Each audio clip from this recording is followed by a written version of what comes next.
One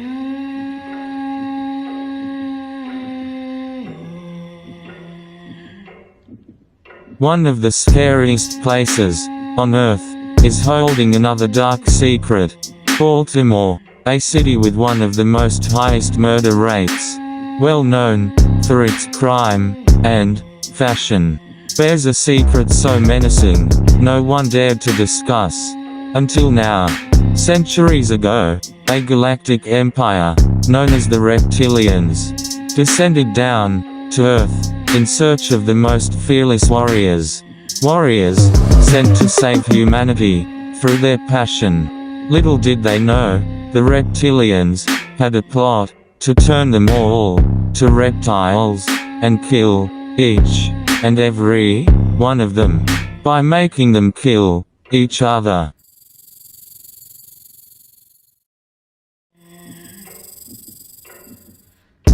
The opening scene begins with a man named Trills running, as he's thinking, "Damn, I hope this nigga home," as he runs towards a familiar house. Approaching the house, he can hear police sirens coming in his direction. He reaches the front door. "Yo, Cap, come to the door, damn." He starts to bang on the door as he yells, "Cap, yo, open the door," calling and banging for his friend to come to his aid. He began to run around to the backyard. Just then the door creeps open. "Yo," Cap says.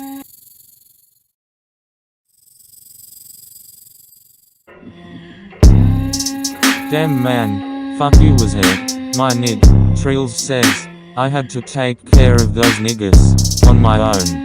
And they had to stash my money somewhere, because I checked both of them." To which Cap responds, in a raspy voice, "Why you ain't call me, bro? My bitch trippin'. She ain't letting no one in tonight." "Yo," Trills says, "just hold this for me." Trills hands Cap a black bag and runs down a nearby alley. 4 hours earlier, a few men can be seen standing on a corner next to a convenience store. Trills, Cap, and 2 of their friends. One of their friends says, "Yo, it's a lot of money out here tonight," to which Cap replies, "Fuck yeah, I'm about to run around the spot real quick." Leaving the scene, Cap runs around the corner. As the 3 men are talking, 2 men can be seen walking by. Trills thinks to himself, "Something don't feel right." Just then, one of the men walking grabs Trills and says, "Kick that shit out." I'm dragging. I drag all the time, switching out different fabrics. I grab a 40 or I grab a 9, it's block monster, baby. I know you see me on your timeline, dragging my nuts. I know you see me, girl, stop lying.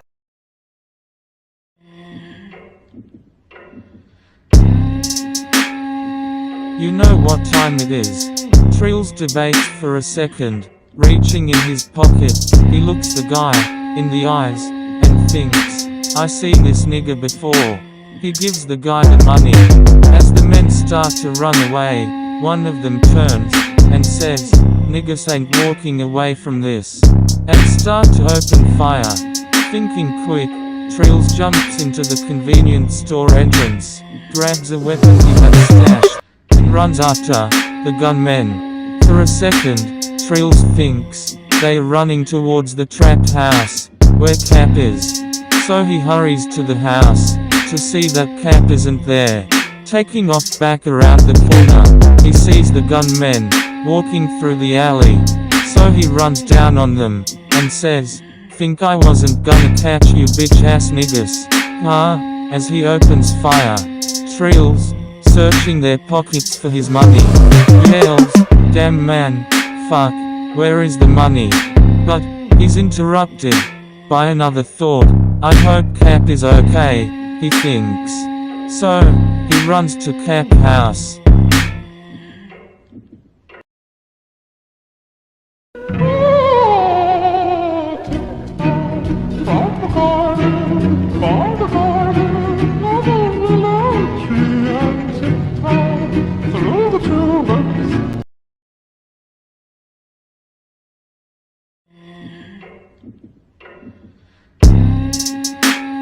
takes us back to where this story began. As Trills runs down the alley, after talking to Cap, he is knocked over by a large entity, who he thinks is a man. But as the two get up, Trills can see that this person, or whatever it is, stood around 10 feet tall. Trills, startled, walks around the creature, staring at each other. Trills gets a weird thought: one of the people, you know, set you up. Trills, brushing off the thought, holds eye contact with the entity until he gets far enough away to continue running. Trills, making it home, runs to his room and immediately takes off his clothes. Okay, so where the fuck are you coming from? You have to change clothes. Trill's girlfriend says to him, "Girl, shut up. Shit got sticking out there tonight." He sits for a second, thinking about that thing he saw in the alley.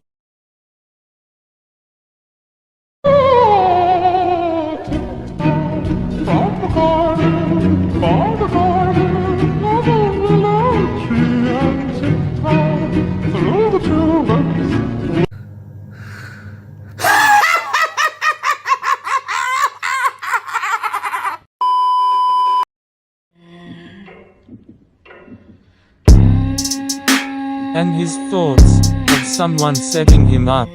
So he calls Cap. Cap doesn't answer. He calls the other guys. Still, no answer. He tells his girlfriend, "Babe, I gotta go get to the bottom of this shit." His girlfriend asks, "Get to the bottom of what, Trills?" To which he replies, "Babe, I can't talk about it right now." His girlfriend, jumping up, grabbing her things, as she says, "This is the shit I mean, Trills. Hiding everything. I'm not stupid, Trills. I'm leaving. I'm going home." Trills, focusing more on the situation at hand, ignores her, grabs his jacket, jumps in his car, and speeds away. Riding by the scene of the crime, he can see one of the men he was just with, sister, screaming, crying on the ground. Trills parks and walks over to her. "What's wrong?" Trills says, "My brother is dead." Crying. The girl says, "Him and P, both are dead. No one can find Cap. He won't answer. No one knows if he's okay." Trills says, "I'm about to go to that nigger house." Riding back to Cap's house, Trills thinks, Cap is not answering no one. What's going on? He thinks. He rides to Cap's house, knocks on the door. "Yo, Cap, come to the door, bro."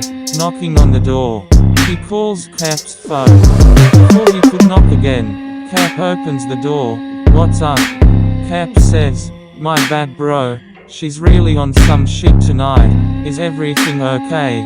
Trills says, "No. P and Cash is dead." Cap shouts, "What? You say they're dead? What the fuck, man?" Trills says, "But guess what? I caught them niggas coming out the alley, a block away from here, and I smoked they ass." Cap says, "Oh yeah? Okay then, I'm gonna holler at you later, my nig." Cap says, "No doubt." Trills says back. Walking back to his car, Trills sees what seems to be someone sitting in his car, watching him. So, he grabs his gun and walks over. The entity then appears to slouch down in the seat. Trills walks slowly towards the car with his weapon drawn, looking in the front seat and the back. Trills sees nothing. He thinks to himself, "I'm tripping." So, he jumps in his car and drives home.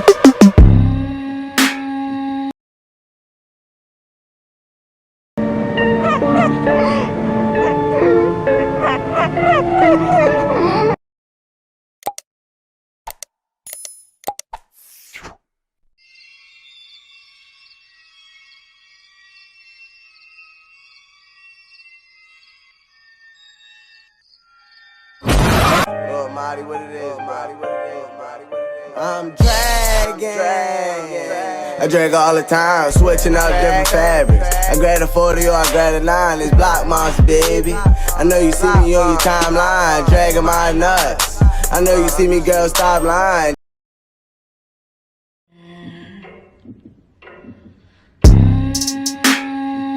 That night, Trills has a dream that, after he got into his car, the entity from the alley grabs him and scratches him on his right hand.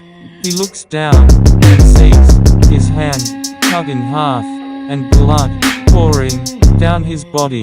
Trills jumps up, frightened, but after realizing it was just a dream, calms down and falls back off to sleep.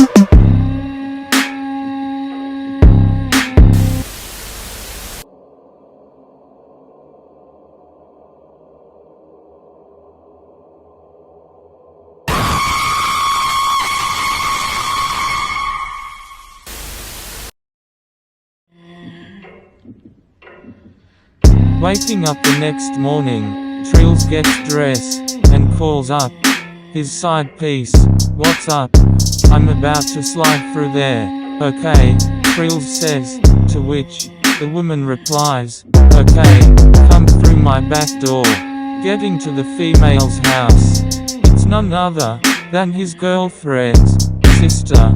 "Hey sexy, let's go upstairs," Trills says. After having sex, Trills goes to his car and drives away. A guy that lives across the street sees them kissing and record Trills leaving his girlfriend's sister's house. Why record them, you ask?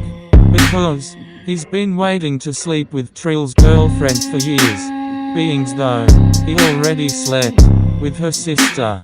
Oh, Marty, what it is, Marty, what it is, Marty, what it is. I'm dragging.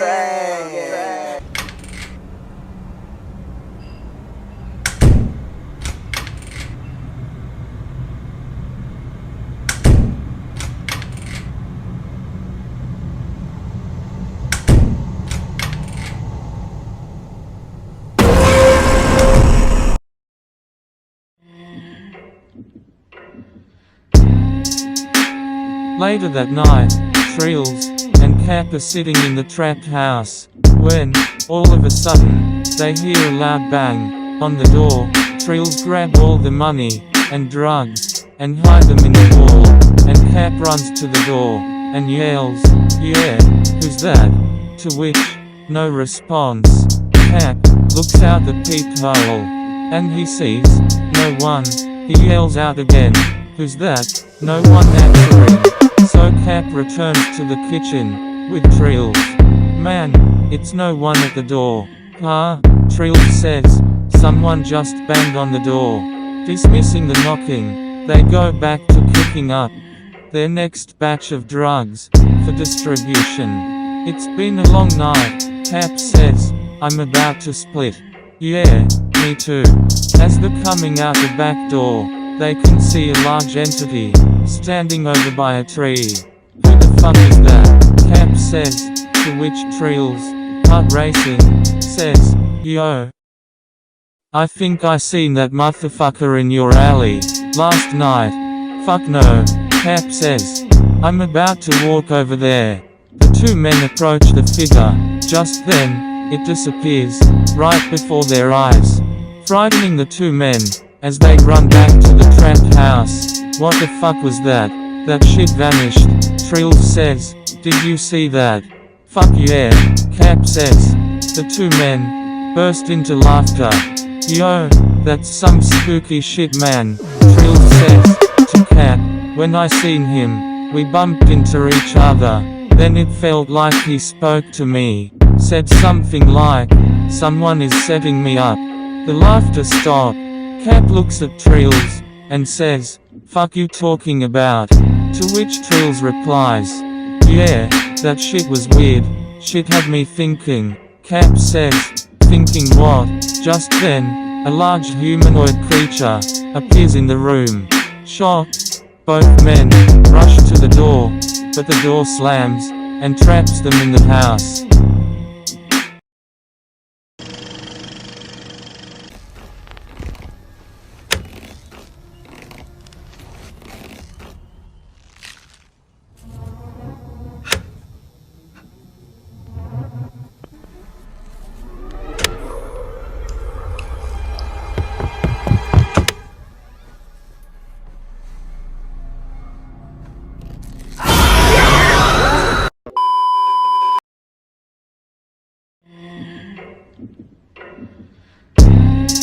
Frightened, Trills tries to smash the window, but, to no avail. The two men runs into one of the small rooms in the house, and locks themselves in. Contemplating their next move, the creature appears in the room, and firmly points his finger at Cat, looking towards Trills. The creature stares at Trills. Trills, frightened, stares back at the monster. Just then, he understands what the demon is trying to say. The creature then lowers his hand, and walks over to Trills.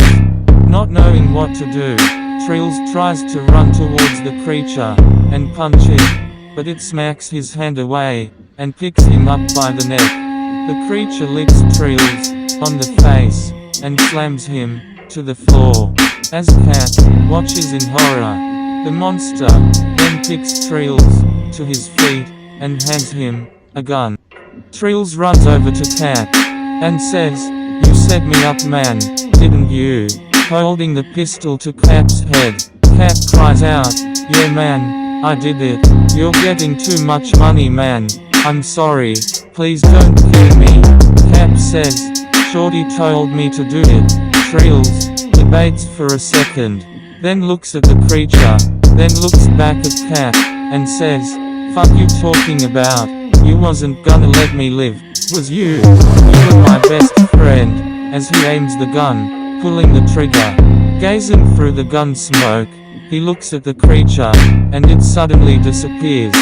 Frantic, Trills drives home. After going inside, Trills sits down, and checks his phone. He has several voice messages, one of which is from his girlfriend. "Bitch ass nigga," she says, "I saw you coming out of my sister's house, kissing, and shit, okay? That's how it is, it's fine. I just stole this black dress from this model chick. I be whipped. Next time you see me, I'm gonna be rich. So, fuck you." Her voicemail ends. Trills pissed, wonders how she found out. So, he rides to a local hangout spot. She hangs out at a house full of people, drugs, and music. As he walks through the main entrance, and down the hallway, he can hear his girlfriend's voice, coming from one of the rooms. Peering into the doorway, he sees her practicing oral sex on another man. He kicks the door open, takes out his gun, and yells, "Yeah, bitch, I caught you." But before he can do anything else, the man, finger already on the trigger, shoots him in the chest with a rifle, ending Trill's life. It seems his girlfriend was the one setting him up. The man that robbed him was no other than her brother.